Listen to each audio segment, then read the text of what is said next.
Hello everyone, I welcome all of you to Bihar PCS Sutra and this is lecture number 11 of One Stop Solution series। इसमें आज हम लोग देखने वाले हैं टॉपिक नंबर 22 जो कि है 16 फाइनेंस कमीशन से रिलेटेड है। अभी बताइए 16वां फाइनेंस कमिश्नर कौन है? तो आप बोलोगे अरविंद पंगाड़िया जी हैं 16वें वित्त आयोग के कमिश्नर जो चेयर किए थे। 16 फाइनेंस कमीशन कौन के चेयर किए थे? तो अरविंद पंगाड़िया जी। और उन्होंने जो सबमिट जो रिपोर्ट करी है तो वो पीरियड कब से कब तक के लिए है? तो 2026 मतलब 1 अप्रैल 2026 से लेकर के 31 मार्च 2031 तक ये रहेगा। ठीक है, इन्होंने ना मतलब द रिपोर्ट वाज टेबल्ड मतलब ऑफिशियली पेश किया गया था in parliament along with union budget 2026-27 के साथ ऑफिशियली पे मतलब वहां पे पेश किया गया था। और कमीशन है ना जो कि क्या किया है कि रिटेन कर लिया है शेयर को 41% ऑफ दी डिविजिबल पूल। मतलब यहाँ पे ना पहले कितना था? 15वां वित्त आयोग के द्वारा भी बोला गया था कि 41% रखेंगे शेयर। ठीक है, और 16वां वित्त आयोग ने भी उसी को रिटेन करा है। ठीक, तो यहाँ से ये पॉइंट निकल के आ जाती है, इसको स्टार मार लीजिएगा। ठीक, यहाँ पे ना आप बताइए कि जो हमारा जो फाइनेंस कमीशन है वो क्या कॉन्स्टिट्यूशनल बॉडी है या नॉन कॉन्स्टिट्यूशनल बॉडी है? तो आप बोलोगे कि वो एक कॉन्स्टिट्यूशनल बॉडी है और इसका established under article 280 of the constitution के तहत उसको इस्टेब्लिश किया गया। जो रिवेन्यू का जो डिस्ट्रीब्यूशन होता है टैक्स का वो किसके तहत होता है? तो 270 आर्टिकल के तहत होता है। जो ग्रांट मिलता है स्टेट को, मान लीजिए अलग अलग जैसे डिजास्टर के लिए या किसी और चीज के लिए जो ग्रांट मिलता है उसके लिए आर्टिकल क्या है? 275। एंड जो बोरोइंग जो स्टेट जो बोरो कर सकती है वो आर्टिकल नंबर 293 के तहत कर सकती है। और जो ये कॉन्स्टिट्यूट होता है it is constituted every 5 year by किसके द्वारा? तो प्रेसिडेंट ऑफ इंडिया। अभी हमने देख लिया कि क्या है, कॉन्स्टिट्यूशनल बॉडी है आर्टिकल नंबर 280 के तहत। ठीक है, यहाँ पे एक पॉइंट निकल के आया कि the commission propose a shift from entitlement based transfer. मतलब समझ रहे हो, इंटाइटलमेंट बेस्ड ट्रांसफर मतलब कि शेयर आपका फिक्स था, आपका परफॉर्मेंस अच्छा हो बुरा हो आपको फंड मिल जाएगा। टू टू इसको इसको छोड़ करके कंप्लायंस ड्रिवन फिजिकल फेडरलिज्म मतलब अब ना आपको फंड तब मिलेगा जब आप सारे रूल्स फॉलो करोगे और फिजिकल डिसिप्लिन मेंटेन करोगे तब मिलेगा। ये ऐसा प्रपोज किया है, a shift from entitlement based transfer to compliance driven physical federalism. तो यहां तक की बात हो गई सारी। ठीक है, इसका क्या काम रहता है फाइनेंस कमीशन का कि आपको जो डिस्ट्रीब्यूशन है ना फाइनेंशियल जो रिसोर्सेज है उसका यूनियन और स्टेट के बीच में कैसे डिस्ट्रीब्यूट किया जाएगा तो वो आपको बताएंगे। बट ये देखिए यहाँ पे ध्यान दीजिए, रिकमेंड सिर्फ करता है, इसका क्या बाइंडिंग है? तो आप बोलोगे नहीं, नॉट बाइंडिंग, नहीं बाइंडिंग है। तो फिर कैसे होगा? तो फिर यूनियन गवर्नमेंट पास करवाएगी। कहाँ से पास करवाएगी? अप्रूव करवाएगी कहाँ से? पार्लियामेंट से। तो वो होगा, लेकिन ये कंपलसरी नहीं है। इन्होंने मान लीजिए यहाँ पे 41% रखा है, ये कंपलसरी नहीं है, मर्जी है इनकी। ठीक है, रेकमेंड बस कर सकते हैं ये। अरविंद पंगाड़िया जी का अभी जो हमने एम्फेसाइज्ड दी transition towards performance based physical federalism, ये आप चाहो तो एग्जाम में लिख सकते हो। ऑब्जेक्टिव क्या है मतलब उद्देश्य क्या है? 16वां जो फाइनेंस कमीशन जो है तो उसका क्या उद्देश्य है? वो क्या स्ट्रेंथन क्या कर रहा है? कोऑपरेटिव फिजिकल फेडरलिज्म को स्ट्रेंथन करना मतलब कि सेंटर और स्टेट को दोनों को साथ में वर्क करने के लिए मजबूत कर रहा है। ठीक है, मतलब कोऑपरेटिव फिजिकल फेडरलिज्म को स्ट्रेंथन कर रहा है। Ensure equitable tax distribution among दी स्टेट। देख रहे हैं आप, इक्विटेबल है न कि इक्वल। इक्वल नहीं है यहाँ पे, है ना। इक्विटेबल का मतलब समझ रहे हो? फेयर मतलब आपका जैसा नीड होगा ना उसके हिसाब से आपको शेयर मिलेगा। मतलब जिसकी ज्यादा जरूरत होगी, नीड होगा, कैपेसिटी होगा, डेवलपमेंट का लेवल देखा जाएगा, उसके हिसाब से आपको टैक्स डिस्ट्रीब्यूट करा जाएगा। तो ये दूसरा इसका ऑब्जेक्टिव है, ठीक है। Promote physical discipline and transparency. देखो फिजिकल डिसिप्लिन ना बहुत स्टेट है ना फिजिकल डेफिसिट हो जाते हैं, है ना। तो उसको ना अवॉइड करना है। फिजिकल डिसिप्लिन क्या होता है, मेंटेन करना है और ट्रांसपेरेंसी के साथ। और उसके बाद क्या होगा, improve efficiency in public expenditure के जो भी आप करोगे तो उसकी इफिशिएंसी बढ़िया होनी चाहिए, इंक्रीज करिए, इम्प्रूव करिए। और स्ट्रेंथन लोकल गवर्नमेंट फाइनेंसिंग, मतलब समझ रहे हो, लोकल गवर्नमेंट फाइनेंसिंग मतलब आपका हो गया पंचायत, म्युनिसिपल, वही 243 आई और वाई, है ना। तो इसको आप डाल सकते हो। चलिए ठीक, उसके बाद हम लोग देखेंगे कि मल्टी डायमेंशनल एनालिसिस जो करते हैं, वर्टिकल डिवोल्यूशन, मतलब जो सेंटर ना स्टेट को कितना रेवेन्यू शेयर करेगा, तो इसको हम लोग कहते हैं वर्टिकल डिवोल्यूशन। और यहाँ आपको दिख रहा है हॉरिजेंटल डिवोल्यूशन, मतलब स्टेट के बीच में, मतलब कैसे कैसे कितना कितना डिवाइड किया जाएगा, तो स्टेट के बीच में उसको कहेंगे हॉरिजेंटल डिवोल्यूशन फॉर्मूला। तो यहाँ पे हम लोग बात करेंगे कि कितना हमने करा है। तो vertical devolution refer sharing of centre tax revenue with state, और इसको रिटेन कितना किया गया है, तो 41%। अच्छा देखो यहाँ पे ना ऑफ द डिविजिबल पूल है। डिविजिबल पूल का मतलब समझ रहे हो, मतलब 100 रुपए अगर मान लीजिए टैक्स आए, इसमें से अगर 30 रुपए किसमें चले गए, सेस या फिर सरचार्ज में चले गए, ठीक, तो बचे कितने, तो बचे आप बोलोगे 70। यही आपका डिविजिबल पूल है, ना कि 100 है, ठीक है। तो यहाँ पे डिविजिबल पूल एक्सक्लूड क्या करेगा, सेस और सरचार्ज को। सेस आप समझते हो, जो भी स्पेसिफिक पर्पस के लिए जो टैक्स लिया जाएगा वो किसी और में नहीं यूज किया जाएगा। जैसे एजुकेशन के लिए लिया गया या मान लीजिए हेल्थ केयर के लिए गया, तो उसी के लिए यूज होगा। इसमें इशू क्या आता है ना कि increase use of cess and surcharge reduce the effective severe of share, जो कि अवेलेबल होगा किसके लिए, स्टेट्स के लिए, तो वो बहुत कम होगा, मतलब डिक्रीज होकर के मिलेगा। तो ये थोड़ा दिक्कत क्रिएट करता है, इशू इसके हैं, प्रॉब्लम इसकी है, ठीक है।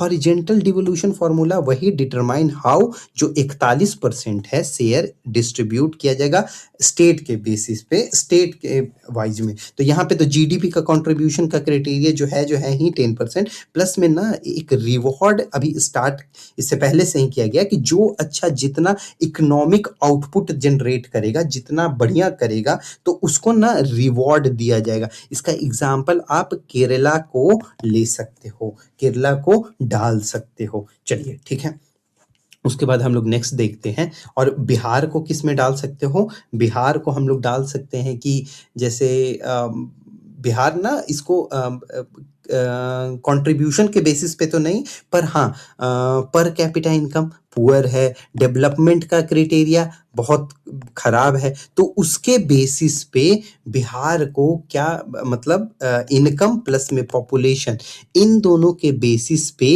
कुछ अमाउंट एलोकेट किया जाता है ज्यादा बाकी स्टेट के कंपेयर में। जैसे जिसकी ज्यादा पॉपुलेशन ज्यादा होगी ना, इसलिए साउथ वाले जो स्टेट होंगे वो हमेशा कंप्लेन करते रहते हैं कि नहीं डेमोग्राफी के कारण बिहार का जो डेमोग्राफिक जो डिविडेंड है वो ज्यादा है ना। तो जिसके कारण बिहार में पॉपुलेशन ज्यादा होने के कारण बिहार को एक्स्ट्रा पैसा मिल जाता है।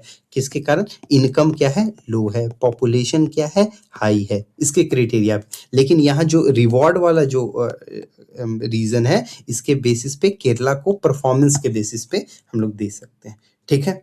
इनकम डिस्टेंस ये आएगा बिहार के लिए, ठीक। चलिए यहाँ पे हम लोग देखेंगे नेक्स्ट पॉइंट जो है dimension physical consolidation road map, है ना।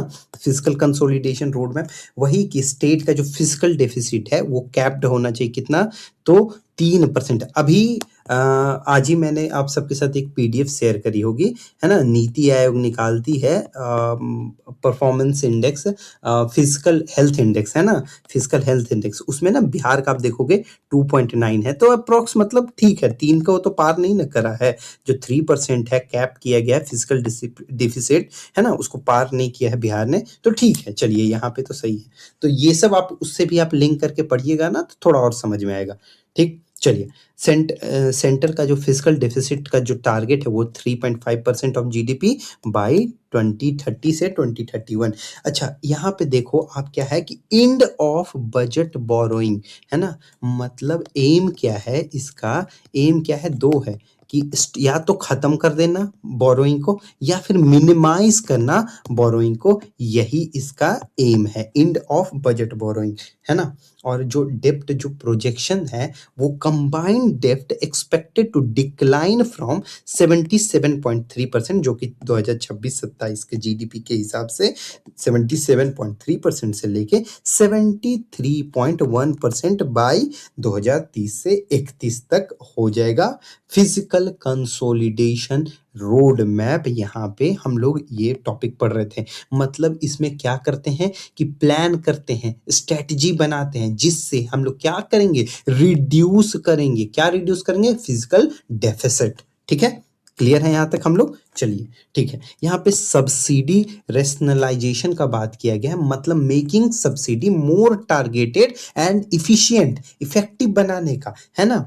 इसमें इसमें डेटा हम लोग को मिलेगा कि कैश ट्रांसफर जो स्कीम है अकाउंट 20.2%, जहां पे ना कैश ट्रांसफर सब्सिडी हम लोग दे रहे हैं, जो डायरेक्ट बेनिफिट ट्रांसफर होता है, ये जो भी होता है, तो उसके थ्रू हम लोग प्रोवाइड कर रहे हैं कैश ट्रांसफर। ठीक, अलग अलग योजना जो है, जैसे मैं मान लो कि मुख्यमंत्री महिला उद्यमी योजना, है ना? अम, मुख्यमंत्री महिला, और भी जो भी रोजगार या जो झारखंड में भी कुछ उस टाइप का प्रोजेक्ट है। ठीक, तो उस तरह के हम लोग अलग अलग जो स्कीम्स निकालते हैं, जहाँ पे डायरेक्ट ट्रांसफर, जैसे मतलब पीएम किसान, है ना? कितने अमाउंट चला जाता है? तो 6000 रुपीज, मतलब इंस्टॉलमेंट में ही 2K तो डीबीटी है ना?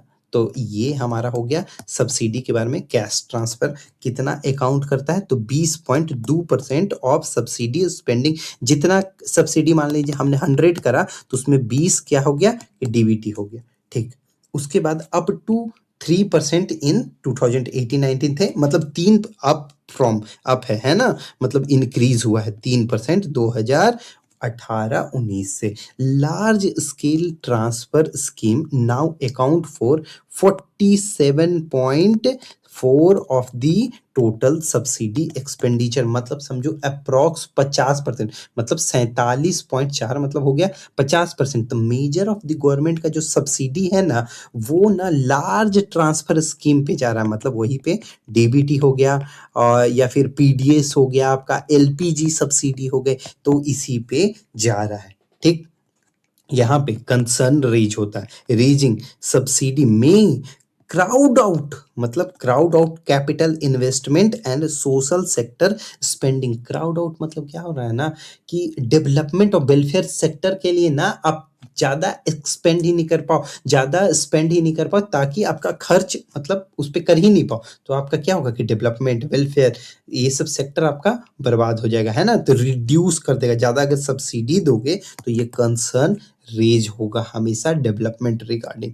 ठीक है, चलिए इसके बाद हम लोग देख लेते हैं, पहले हम लोग यहाँ पे देख लेते हैं, कुछ पॉइंट रह गए हैं ग्रांट इन एड के बारे में। जैसे इसमें ना टोटल ग्रांट रिकमेंड कितना था, तो 9.47 लाख करोड़ 2026 से 31 के बीच में। उसका ब्रेकअप है कि 8 लाख करोड़ लोकल बॉडी, मतलब यही रूरल अर्बन जो हमने बात करा था। ठीक है, इसमें वही है, ये ज़्यादा इंपॉर्टेंट नहीं है, ये सब डिजास्टर, ये डेटा मत याद करिएगा। ठीक, कि अलग अदर टाइप ऑफ ग्रांट है, बस ये जान लीजिए।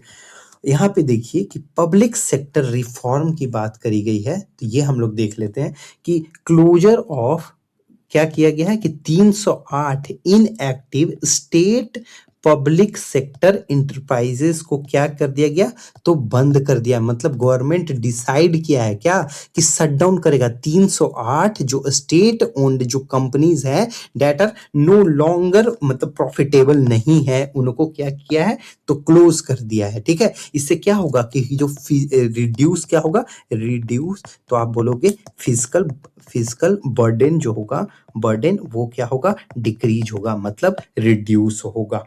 ठीक, यहाँ पे हम लोग अगला जो पॉइंट है, यहाँ पे लॉस मेकिंग पीएसईज, मतलब समझ रहे हो, public sector enterprises to be reviewed after 3 consecutive loss year, मतलब अगर हर लगातार, मतलब पहला साल, दूसरा साल, तीसरा साल जो पब्लिक सेक्टर एंटरप्राइजेस हैं अगर लॉस है तो उनको क्या रिव्यू किया जाएगा। ठीक है, उसके बाद हम लोग देखेंगे केस स्टडीज। यहाँ पे केस स्टडी में क्या है कि वही फ्लड मैनेजमेंट एंड फाइनेंसिंग में देखो, बिहार में ना फ्लड बाढ़ आती है, कहाँ आती है तो फ्लड अफेक्टेड डिस्ट्रिक्ट्स कौन से हैं तो Supaul, Saharsa, Madhepura, these are what तो फ्लड अफेक्टेड डिस्ट्रिक्ट्स। ठीक है, डिजास्टर यहाँ पे हमेशा आते रहता है, कैसा फ्लड रिलेटेड, तो इसमें ना फंड देती है, कौन देती है तो यहाँ पे देखिए Bihar receive significant fund through state disaster response fund SDRF के तहत रिकमेंडेड बाय फाइनेंस कमीशन, इन्होंने रिकमेंड करा है जिसके थ्रू आज बिहार को फंड मिलता है। और इस फंड से ना हम लोग क्या करते हैं कि एम्बैंकमेंट बनाते हैं और क्या करते हैं डिजास्टर प्रिपेयरनेस करते हैं, स्ट्रेंथन करते हैं, जो भी हमारा जो मिटिगेशन का, डिजास्टर प्रिपेयरनेस का, ये सब पॉइंट्स पे हम लोग वर्क करते हैं, है ना। चलिए, इम्पैक्ट क्या होगा कि वही कि इम्प्रूव हुआ है पहले से, जो भी इंफ्रास्ट्रक्चर है मोर रिजिलियंट बना, रूरल इंफ्रास्ट्रक्चर अच्छा बना, तो ये सारा इम्पैक्ट पड़ा। मतलब ये किस टाइप का इम्पैक्ट है तो पॉजिटिव है। किसके रिकमेंडेशन पे तो फाइनेंस कमीशन के रिकमेंडेशन पे हम लोग को फंड मिलता है, स्टेट डिजास्टर रिस्पॉन्स फंड, है ना, उसके थ्रू मिलता है। चलिए, ये जो अच्छा काम था ये किन्होंने करा तो फाइनेंस कमीशन ने हेल्प किया बिहार, जो कि डिजास्टर प्रोन वल्नरेबल जो स्टेट्स हैं लाइक बिहार। चलिए, यहाँ पे बिहार का लिंकेज हम लोग देखेंगे।